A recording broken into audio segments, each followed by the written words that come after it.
Bilis Orange Boy. Ayun o, malinis yung plato ni Puti at saka ni Mami Cutie oh.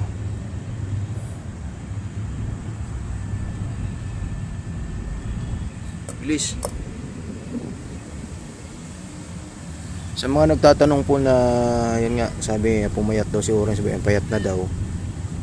Hindi naman po sobrang payat ni Orange. Medyo nag-iba lang yung katawan niya gawa nung siyempre senior cut na siya. Pero hindi naman po siya sobrang payat. Yan po. Normal lang po sa katawan ni Orange kasi nga na siya, senior cut na eh. Tsaka yung kain ni Orange Boy mabagal na.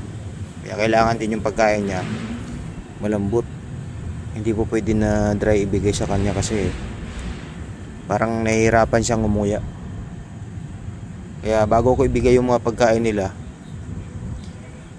medyo malambot na siya. Hindi na sila mahirapan nguyain. Pati si Mami Cutie, si Puti. Ganun po ang diskarte ko sa pagpakain sa kanila. Oh, bilis yung matapos, Mami Cutie. Tsaka si Puti. Si Orange na talagang mabagal siya. Pero nauubos naman niya.